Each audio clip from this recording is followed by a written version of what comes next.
This is a scapula. Now first we learn about the side determination of scapula. Sir, this is a real bone, na? Yes, this is a real bone. You see it is broken here and here also. So this is the real human बनी bone. रहिए हमारे It has साथ और degraded bones from here and पढ़ने के here. लिए. Now you see about the side determination of the scapula. Um, this is the spinous process that should face dorsally, dorsally or backwards. The glenoid process should face laterally, and the glenoid cavity is facing laterally, and we can see this is the thick lateral border of the scapula. Okay. And the thick lateral border of the scapula should face laterally. This is the thin medial border of the scapula which should face medially. This is the subscapular fossa which faces ventrally, and this is the supraspinatus fossa, supraspinous fossa, and this is the infraspinous fossa which should face dorsally. So we can now tell the side of the this bone. This is the scapula of the left side. Now let's talk about the cross features of the scapula. Okay, sir. You see on the ventral side, we see the subscapular fossa. This is a coronoid process. Yes, sir. This is the coronoid process. This is the glenoid cavity. This is the spine of the scapula. This is the acromion process. The spine of the scapula gives rise to the acromion process. It is the expanded end of the spine. Okay.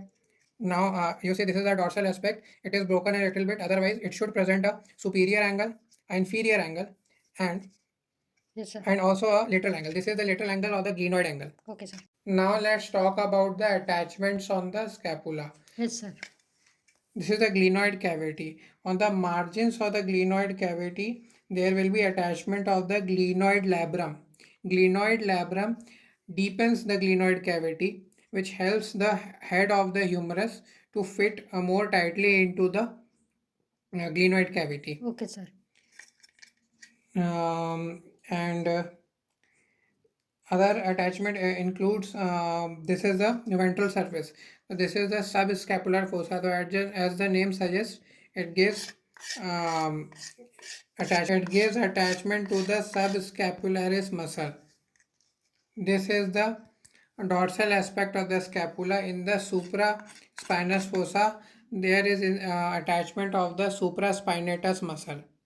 In the infraspinous fossa, there is attachment of the infraspinatus muscle. The coracoid process gives attachment to the short head of biceps and coracobrachialis muscle. Yes. This is the crest of the spine.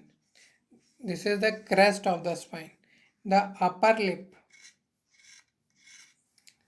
and the lower lip of the crest of the spine. The lower lip of the crest of the spine gives attachment to the deltoid muscle, and the upper lip gives attachment to the latissimus dorsi muscle. Okay, upper lip latissimus dorsi and lower lip deltoid muscle.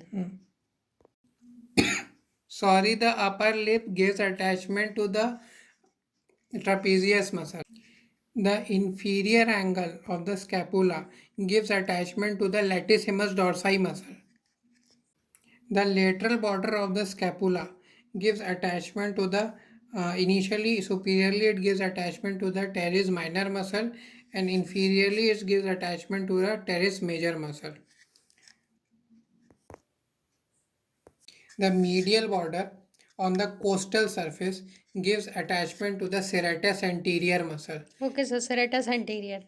and the medial border on the dorsal surface above the spinous process gives attachment to the levator scapulae muscle, rhomboides minor muscle, and rhomboides major muscle. 3 muscles. Now let's discuss the acromion process in little more detail. This is the medial border of the acromion process. This is the medial border of the acromion process, and this is the lateral border of the acromion process. Yes. The medial border of the acromion process is continuous with the upper lip of the crest of the spine, and the lateral border is continuous with the lower border of crest of the spine. Good. The medial border gives attachment to the trapezius, and the lateral border gives attachment to the deltoid muscle.